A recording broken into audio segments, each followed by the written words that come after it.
آج کی سب سے بڑی خبر یہ ہے، جس پر تبصرہ ہو بھی رہا ہے اور ہونا بھی چاہیے، اور وہ یہ کہ خیبر پختونخوا کے وزیر اعلیٰ امین گنڈاپور نے وزیر اعظم پاکستان شہباز شریف سے ملاقات کی، اور ملاقات کے بعد ایک پریس کانفرنس میں، جس میں نون لیگ کے لوگ بھی موجود تھے، انہوں نے کہا جی کہ حکومت بھی چاہتی ہے اور ان کی جماعت بھی چاہتی ہے کہ انتخابات کی صاف شفاف تحقیقات ہونا چاہیے، اور انہوں نے جو IMF کو خط لکھا تھا پاکستان میں انتخابات سے متعلق، اس کا مقصد صرف اور صرف یہ تھا کہ اپنی رائے ان تک پہنچائی جائے، پیسے روکنے کا تو بالکل نہیں کہا گیا تھا، تو اس لیے یہ سارا معاملہ تو چل رہا ہے۔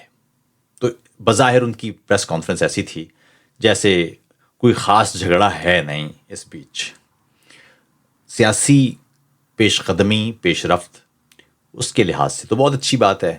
پاکستان میں پولیٹیکل جماعتیں تمام تر اختلاف کے باوجود بیٹھیں، گفتگو کریں، مکالمے کے ذریعے معاملہ حل کریں، لیکن آئیے اس پورے معاملے کو ذرا تھوڑا سا اندر سے دیکھتے ہیں، ذرا تفصیل سے جاننے کی کوشش کرتے ہیں۔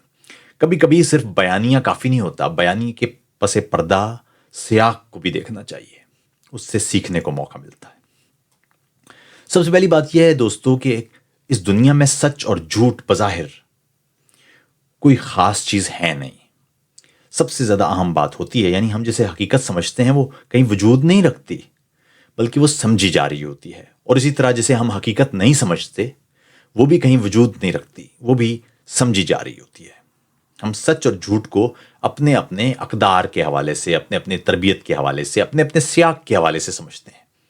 سچ جو آپ کے لیے نظر میں سچ ہے وہ ہو سکتا ہے کسی اور کی نظر میں جھوٹ ہو، اسی طرح جو آپ کی نظر میں جھوٹ ہے وہ کسی اور کی نظر میں سچ بھی ہو سکتا ہے۔ جو کام آپ اچھا سمجھ کے کر رہے ہیں، ہو سکتا ہے ٹھیک اسی وقت دنیا کے کسی اور ملک میں، کسی اور معاشرے میں اسی کام کو بہت غلط سمجھا جا رہا ہو، اور جسے آپ غلط سمجھ رہے ہیں ہو سکتا ہے کوئی اسے ٹھیک سمجھ رہا ہو۔ یہ دنیا اسی تضاد کا مظہر ہے۔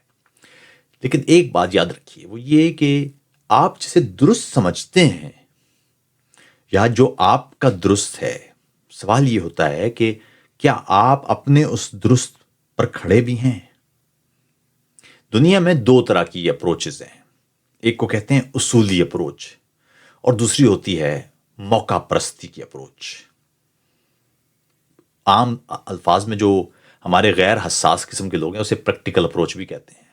بھئی آپ پریکٹیکل نہیں ہیں، آپ تو بڑے ہوا میں باتیں کرتے ہیں، تصوراتی باتیں کرتے ہیں، کتابی باتیں کرتے ہیں، آپ پریکٹیکل نہیں ہیں۔ اچھا پریکٹیکل کیسے ہوتے ہیں؟ پریکٹیکل ایسے ہوتے ہیں کہ دنیا میں گراؤنڈ ریالٹیز کا خیال رکھا کریں نا۔ گراؤنڈ ریالٹیز بھی تو ہوتی ہیں۔ ان دنوں یہ ہمارے ہاں کچھ لوگ گراؤنڈ ریالٹیز کہتے نظر آتے ہیں۔ عاطف صاحب آپ کو کیا پتا، آپ تو دور رہتے ہیں، گراؤنڈ ریالٹیز کچھ اور ہیں۔ ہم نے کہا اچھا گراؤنڈ ریالٹیز آپ کے گھر میں آ کے کوئی بتاتا ہے؟ آپ بھی اخبار پڑھتے ہیں، ہم بھی اخبار پڑھتے ہیں، آپ نے بھی ٹی وی دیکھا ہوا ہے، ہم نے بھی ٹی وی دیکھا ہوا ہے، سوشل میڈیا پر آپ بھی ہیں، ہم بھی ہیں۔ ہاں، ہم میں اور آپ میں ایک فرق ہو سکتا ہے، اور وہ یہ کہ وہ کتابیں جنہیں آپ بیکار سمجھتے ہیں، جن کو آپ خلا میں ہوا میں تصورات سمجھتے ہیں، وہ کتابیں ہم نے پڑھی ہوئی ہیں، آپ نے نہیں پڑھی۔ دنیا کی مختلف معاشرتوں کو آپ نے نہیں دیکھا، ہم نے بہت قریب سے دیکھا ہے۔ دنیا بھر میں ہم نے سفر کیے ہیں، آپ نے وہ سفر بھی نہیں کیا، آپ اپنے ملک سے باہر نہیں نکلے۔ تو اس لیے جب کوئی بات کرے تو اس کو سمجھنے کی کوشش کریں۔ ہو سکتا ہے یہ ضروری نہیں ہے کہ عاطف توقیر جو بات کر رہا ہے یہ 100% درست ہو، یہ تو کوئی بات نہیں، لیکن یہ تو ضروری ہے نا کہ اس کو سوچیں، اور کہیں ہو سکتا ہے کہ یہ اپنے لحاظ سے ٹھیک بات کر رہے ہوں لیکن ہمارے لحاظ سے غلط ہوں، وہ بالکل ٹھیک ہے۔ اہم بات لیکن سنیے، دیکھیے یقین کیا ہے؟ یقین یہ ہے یا نظریہ یہ ہے کہ مجھے کوئی چیز، I believe in some thing, مجھے کسی چیز میں یقین ہے، میں کسی چیز پر بھروسہ رکھتا ہوں، وہ ہے بلیو۔ یہ چاند ہے نا، میں چاند پر یقین رکھتا ہوں کہ یہ چاند ہے، اس لیے کہ میرے یقین کا حصہ ہے وہ، میں دیکھتا ہوں اسے آسمان میں رات کو تو مجھے معلوم ہے کہ چاند ہے۔ اسی طرح کئی دنیا کے ممالک میں وہاں گیا نہیں ہوں لیکن مجھے معلوم ہے کہ وہ ہے، کیونکہ میں نے مختلف حوالوں سے وہ شواہد اکٹھے کیے ہیں، وہاں کے لوگ وہاں سے ملے ہیں مجھے، میں نے نقشے میں بھی اسے دیکھا ہے، میں نے وہاں سے متعلق تہذیب اور چیزوں کو پڑھا ہے، تو اس لیے میں مانتا ہوں، یعنی ماننے کی کوئی وجہ بھی ہے۔ پھر اس سے اوپر بھی ایک چیز چلی جاتی ہے، اسے کہتے ہیں کہ کوئی ماننے کی وجہ، جسے کوئی ایمان کہتے ہیں۔ آپ کے پاس ماننے کی کوئی وجہ، کوئی شواہد، کوئی ثبوت ضروری نہیں ہے، آپ بس مانتے ہیں۔ بھائی خدا ہے تو ہے، آپ ثبوت ڈھونڈتے رہیں، آپ خدا کے ہونے کے ثبوت ڈھونڈیں گے تو خدا کے نہ ہونے کے ملیں گے، خدا کے نہ ہونے کے ڈھونڈیں گے تو خدا کے ہونے کے ملیں گے. اس لیے اس چکر میں پڑنا ہی نہیں چاہیے. جو ایمان ہے یعنی جو فیتھ ہے وہ فیتھ ہے، اور جو بلیف ہے اس کے لیے آپ شواہد اکٹھے کرتے ہیں. یہ ہے کہانی. لیکن جو بھی آپ کا نظریہ ہے یعنی جسے آپ درست مانتے ہیں، اگر آپ کی زندگی کا ایک ایک عمل اس کے مطابق ہے تو پھر تو بات ہو گئی درست. لیکن آپ کا یہ نظریہ سمجھ ہی نہ آ رہا ہو تو پھر معاملہ ہو جاتا ہے مختلف. معاملہ یہ ہے کہ ابھی اس پچھلے 2-3 سال سے میں نے ایک چیز بڑی عجیب غور کی ہے. وہ یہ کہ وہ دوست آج بھی، بلکہ ٹویٹر پر ایک دوست سے ہماری جھڑپ ہو گئی 3 سال پہلے یا 3.5 سال پہلے. وہ ہمیں صرف یہ کہنے پر کہ فوج سیاست میں مداخلت نہ کرے، صرف یہ کہنے پر وہ لٹرلی ہمیں غدار اور غیر ملکی ایجنٹ کہہ رہے تھے. اور آج وہ ہمیں پھر غلام اور ایجنٹ اور پتہ نہیں کیا کیا کہہ رہے ہیں، کیونکہ ان دنوں وہ پی ٹی آئی کے ساتھ ہیں. یعنی جب پی ٹی آئی فوج کے حق میں تھی تو وہ اس کے حق میں تھے، اور آج وہ فوج کے خلاف کھڑی ہے تو وہ ہمیں بتا رہے ہیں کہ جی آپ غلط ہیں، آپ پھر غدار ہیں. اب معاملہ یہ ہے، اسی طرح کچھ دن پہلے جب نون لیگ والے ووٹ کو عزت دو کی بات کر رہے تھے، ہم کہہ رہے تھے بہت اچھی بات ہے ووٹ کو عزت دو. لیکن اب وہ ووٹ کو عزت نہیں دے رہے، یا عوامی طاقت کی بجائے وہ پھر جی ایس کیو پر بھروسہ کر رہے ہیں اور ہم تنقید کر رہے ہیں. تو کہ جی آپ تو غلط بات کر رہے ہیں بھائی، آپ تو کل نون لیگ کی ساتھ دے رہے تھے. ہم نہیں دے رہے تھے نون لیگ کا کوئی ساتھ، کسی سیاسی جماعت کا ہم ساتھ نہیں دیتے، نہ دینا چاہیے. ہم بیانیے کے ساتھ دینے یا اس کی مخالفت کرنے کی بات کرتے ہیں. تو عاطف صاحب پھر تو پی ٹی آئی کا بھی تو ابھی یہی معاملہ نہیں. پی ٹی آئی کا ایسا کوئی معاملہ نہیں ہے. پی ٹی آئی نے ایک دفعہ بھی نہیں کہا پاکستان میں ہم کانسٹیٹیوشنل سپریمیسی چاہتے ہیں، لاپتہ افراد کا معاملہ حل کرنا چاہتے ہیں، ماورائے عدالت قتل کا معاملے حل کرنا چاہتے ہیں، فوج کے کاروبار ختم کرنا چاہتے ہیں، فوج کو سیاست سے دور کرنا چاہتے ہیں. کچھ بھی نہیں. فوج ہماری مدد کر دے، امر بالمعروف پہ ہماری مدد کر دے. فوج تو نیوٹرل ہو ہی نہیں سکتی، نیوٹرل تو جانور ہوتا ہے، نیوٹرل کی تو خدا نے اجازت نہیں دی. یہ ہے بیانیہ، اس پر ہم ساتھ دے دیں آپ کا.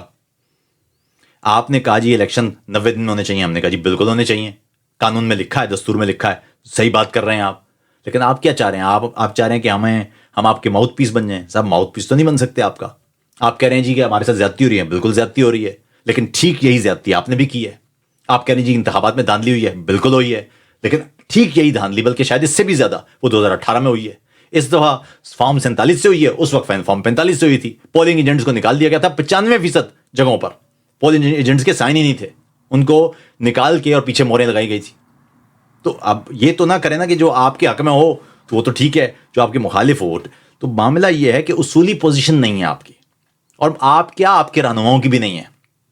آج امین گنڈا پور صاحب اگر وزیر اعظم کے ساتھ بیٹھے ہوئے ہیں تو پرسوں آپ وزیر اعظم کی تقریباً جو حلف برداری تھی اس میں کیوں نہیں گئے تھے؟ اس میں بھی چلے جاتے. کیونکہ پولیٹیکل سٹنٹس نا، سیاسی مفاد کے لیے ہم نے جگت بازی کرنی ہے، جملے بازی کرنی ہے. اس روز وہ سوٹ کر رہا تھا، آج یہ سوٹ کر رہا ہے. آج بیٹھے میں کہہ رہے ہیں ہمارا تو وہ بھی چاہتے ہیں انتخابات کی تحقیقات ہو جائے، ہم بھی یہی چاہتے ہیں. وہ بھی چاہتے ہیں جی شفاف انتخابات ہو، ہم بھی چاہتے ہیں، ہمارا حق ہے جی، ہم تو ٹھیک ہے. تو پھر مسئلہ کیا ہے بھائی؟ لڑائی کہاں ہے پھر آپ کی؟ کیوں آپ لوگوں نے ایک عذاب بنایا ہوا ہے اس ملک کے اندر؟ کیوں آپ لوگوں نے ایک انتشار اور کشیدگی پیدا کی ہوئی ہے؟ اگر کوئی مسئلہ نہیں ہے بیٹھ جاؤ ساتھ. پارلیمان میں آپ بھی ہیں، وہ بھی ہیں. اگر وہ بھی یہی چاہتے ہیں کہ انتخابات شفاف ہوں، آپ بھی یہی چاہتے ہیں انتخابات شفاف ہوں، بیٹھ جائیں اور قانون سازی کر لیں اور یہ طے کر لیں کہ آئندہ انتخابات شفاف ہوں گے. جھگڑا کہاں ہے؟ لڑائی کس بات کی ہے پھر؟ اگر ان کو بھی تحفظات ہیں، آپ کو بھی تحفظات ہیں، پیپلز پارٹی والے بھی کہہ چکے ہیں، فضل الرحمان بھی کہہ چکے ہیں، جماعت اسلامی بھی کہہ چکی ہے، ایم کیم کو بھی یہ تحفظات ہیں، تو صاحب پھر آسان ہے نا معاملہ. پھر تو بیٹھیں 100% پارلیمانی طاقت کے ساتھ قانون بنا دیں تاکہ آئندہ دھاندلی ہو ہی نہیں. وہ نہیں کرنا آپ نے. اچھا آپ نے آئی ایم ایف کو خط لکھا تھا، کیا کرنے کے لیے خط لکھا تھا؟ یہ آئی ایم ایف کو خط آپ نے ہیومن رائٹس واچ کو تو نہیں لکھا، ایمنسٹی انٹرنیشنل کو تو نہیں لکھا، ہیومن رائٹس کی کسی اور آرگنائزیشن کو نہیں لکھا. آپ نے آئی ایم ایف کو خط لکھا ہے کہ پاکستان میں انتخابات کی شفاف تک تحقیق ہو. یعنی آئی ایم ایف کرے گا تحقیق؟ آئی ایم ایف کا کیا کام ہے بھائی؟ آئی ایم ایف کا تو مینڈیٹ بھی نہیں ہے یہ. تو کیوں لکھا تھا اگر آپ نے پاکستان کے پیسے نہیں رکوانے تھے؟ تو یا تو اون تو کریں، آپ جو کام کرتے ہو یار وہ اون تو کرو. اور اس سے بھی زیادہ خوفناک بات یہ ہے کہ اور جو پی ٹی آئی میں اور دیگر جماعتوں میں میں ہمیشہ پریشان ہوتا ہوں یہ سن کے اور سوچ کے. پی ٹی آئی کا یا دیگر جماعتوں کا جو فرق ہے وہ یہ ہے کہ اوپر دوسری کوئی بھی جماعتوں اوپر جو کہا جاتا ہے، جو ان کی لیڈرشپ کہتی ہے، وہ نیچے ٹرانسلیٹ ویسا ہی ہوتا ہے. یعنی اوپر جو لیڈرشپ کہتی ہے نیچے دوسری لیئر کی جو لیڈرشپ ہوتی ہے اس کو ویسے ہی آگے کرتی ہے، اور عام آدمی تک، عام سیاسی کارکن تک وہی بات پہنچتی ہے جو اوپر طے کی جاتی ہے۔ پی ٹی آئی کا معاملہ مختلف ہے۔ پی ٹی آئی میں اوپر جو بات کی جاتی ہے وہ اسے خاص طریقے سے اس انداز سے پھیلایا جاتا ہے کہ وہ بات کچھ کی کچھ ہوتی ہے، یعنی کیونکہ اس کی وجہ ہے نا، اس کی میں بتاتا ہوں کہ وجہ کیا ہے، نظریہ نہ ہونا کیوں اہم معاملہ بنتا ہے اس میں۔ اوپر کہیں گے جی کہ میر جعفر میر صادق ہیں، وہ کہیں گے جی آپ نے فوج کو کہا ہے، کہ نہیں میں تو فلاں کو کہہ رہا تھا، سیاستدان کو کہہ رہا تھا میں، اگلے دن کہیں گے نہیں میں جرنیل کو ہی کہہ رہا تھا۔ جو نیچے ایک عام کارکن ہے اس کو کہیں گے سیاستدان کو کہہ رہے ہیں، ہاں دیکھا نا سیاستدان کو کہہ رہے ہیں، سیاستدان تو ہوتے ہی کرپٹ ہیں، کہیں جرنیل ہونا تو جرنیل کرپٹ ہوتے ہیں۔ کوئی نظریہ تو ہے نہیں، کوئی پولیٹیکل بیس تو ہے نہیں پی ٹی آئی کے لوگوں کی عموماً کہ بھائی کوئی نظریے پر کھڑے ہیں، ہم اس نظریے پر بات ہوگی، کوئی نہیں جو کہہ دیں گے۔ اب وہ امین گنڈا پور نے کل کہا ہے کہ ہم وزیر اعظم کو نہیں مانتے، اس پر بھی ساتھ تھے۔ آج امین گنڈا پور نے کہا ہے کہ وہ وزیر اعظم کو ظاہر مانتے ہیں، جبھی تو کہا ہے انہوں نے وزیر اعظم، اس کے بھی ساتھ ہیں، اس کا بھی دفاع کریں گے۔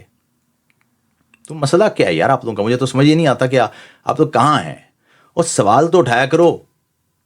جب آپ کا نظریہ نہیں ہوتا نا تو اس کا نتیجہ منافقت نکلتا ہے۔ منافقت کی تعریف یہ ہے کہ جو آپ کہہ رہے ہیں وہ آپ کر نہیں رہے۔ بھائی عاطف توقیر جو کہہ رہا ہے وہی کر رہا ہے۔ آپ مجھے غلط تو کہہ سکتے ہیں، آپ مجھے نادرست تو کہہ سکتے ہیں، لیکن آپ مجھے منافق نہیں کہہ سکتے۔ میں جو سوچتا ہوں وہی بولتا ہوں۔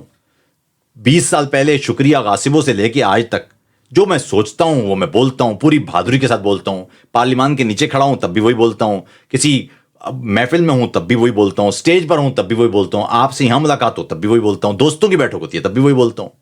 کوئی میرا نہ جملے میں فرق آتا ہے نہ میرے کردار میں فرق آتا ہے۔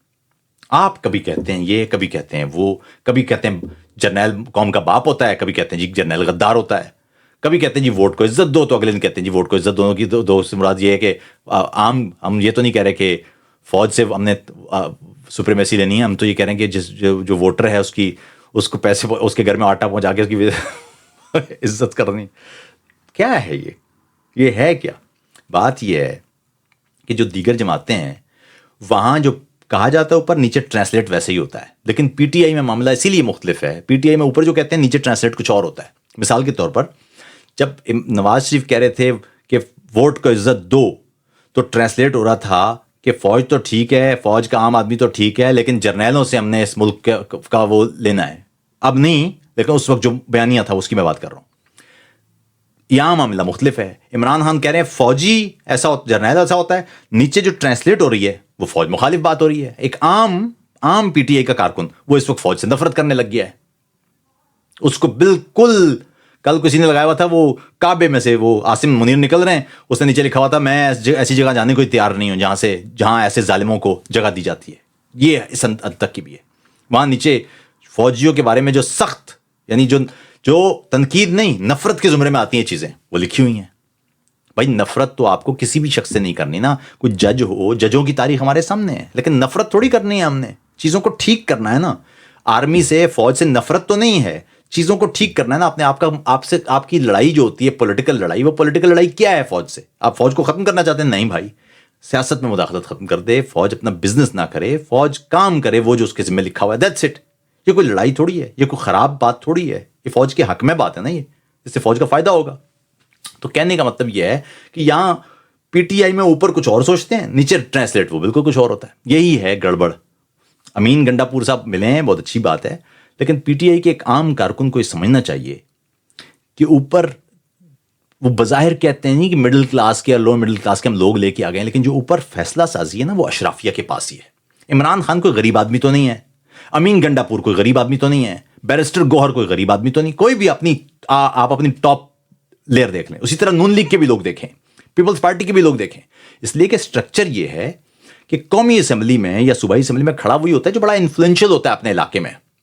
مزے کی بات ہے کہ کوئی غریب آدمی کھڑا ہوگا، آپ اس کو ووٹ دیں گے بھی نہیں، بڑا مشکل ہے کسی غریب آدمی کو ووٹ دینا، اور غریب آدمی کو بھی ووٹ اس وقت دیں گے جب یا تو ریئیکشنری کوئی معاملہ چل رہا ہو جس طرح اس وقت چلا تھا، لیکن بنیادی طور پر جب تک کہ وہ آدمی جو غریب آدمی ہے اس کو بھی پہلے امیر کر لیا جاتا ہے۔ بہت ساری پارٹیاں ہیں جو کسی نان مسلم کو ٹکٹ دیتی ہیں، یا کسی، آپ یہ دیکھیں کہ وہ خود بخود وہ نان مسلم بھی جب سیٹ پہ بیٹھتا ہے تو وہ ایک ایلیٹ کا آدمی بن چکا ہوتا ہے. وہ انفلوئنشل نہیں بنتا ہی تب ہے. لوگ اس کو سلام کرتے ہی تب ہے ہمارے معاشرے میں جب اس کے پاس جیب بھی بھری ہوئی ہو, اس کے پاس گاڑی بھی ہو, اس کا ایک زبردست قسم کا اس کا پروٹوکول چل رہا ہو, پھر لوگ مانتے ہیں. ایک عام آدمی کی تو بات ہی سننے کو کوئی تیار نہیں ہے. تو اس لیے اس سٹرکچر کو سمجھنے کی کوشش کیجیے. یہاں پی ٹی آئی ہو کہ نون لیگ ہو کہ کوئی بھی اور جماعت ہو, جو سٹرکچر ہے اس سٹرکچر میں معاملہ یہ ہے کہ یہاں عوام کے چونکہ سٹیکس جڑے ہوئے نہیں ہیں, اس لیے عوام کو فیصلہ سازی کی طاقت نہیں دی جاتی, نہ دی جا سکتی ہے اس سٹرکچر میں. اس لیے اپنے سٹیکس جوڑنے ہیں آپ نے. اور وہ سٹیکس کیسے جڑیں گے؟ وہ سٹیکس اس طرح جڑیں گے جب آپ جمہوریت کو مسلسل پریکٹس کریں گے, دھیرے دھیرے نہ چاہتے ہوئے بھی اس ایلیٹ کو آپ کو دینے ہی پڑیں گے حقوق. آپ یہ دیکھیں کہ 20 سال پہلے سے متعلق جو حالات تھے, اس وقت فوج آ سکتی تھی, اب فوج کے لیے آنا مشکل ہو گیا ہے. اس کو ارتقائی عمل کہتے ہیں. اسی طرح اگر جمہوریت چلتی رہی تو آگے حالات بہتر ہوں گے. لیکن صرف ایک سوال ہے, اور وہ یہ کہ جب بھی آپ کسی شخص کی حب الوطنی سے یا کسی بھی اور معاملے پر سوال اٹھانے لگ جائیں, جس کو غداری سے لنک کر دو تو اس کو اس سے لنک کر دو, تھوڑا سا خیال کیا کریں کہ مختلف نقطہ نگاہ کوئی بری شے نہیں ہوتے. معاشرے میں اگر ہم جیسے لوگ نہ ہو نا, یہ اشرافی آپ کو کھا جائے. یہ ہم لوگ ہیں جو اتنی نفرت بھی برداشت کرتے ہیں, گالیاں بھی سنتے ہیں آپ ہی لوگوں کی, آپ لوگوں کے لیے بولتے ہیں اور آپ لوگوں کی گالیاں بھی سنتے ہیں, لیکن اس کے باوجود اپنا کام پوری دیانتداری سے کر رہے ہیں. اور امید یہی کرتے ہیں کہ ہمارے حوصلے سلامت رہیں گے. وہ بلوچستان ہو کہ وہ پشتون ہوں, کہ وہ کشمیری ہوں, کہ وہ گلگت بلتستان کے لوگ ہوں, کہ وہ سرائکی ہوں, کہ وہ سندھی ہوں, کہ وہ مہاجر ہوں, کہ وہ پنجابی ہوں, یا پاکستان کے کسی بھی خطے کی کوئی بھی اور قوم, جہاں جہاں ضرورت پڑے گی وہاں وہاں ہم کھڑے ملیں گے, اسی فخر کے ساتھ, اسی محبت کے ساتھ, اسی افتخار کے ساتھ کہ ہمارا قلم, ہماری آواز اور ہمارے لفظ وہ اپنے لوگوں کے لیے قائم رہیں گے. اپنا خیال رکھیے گا. السلام علیکم.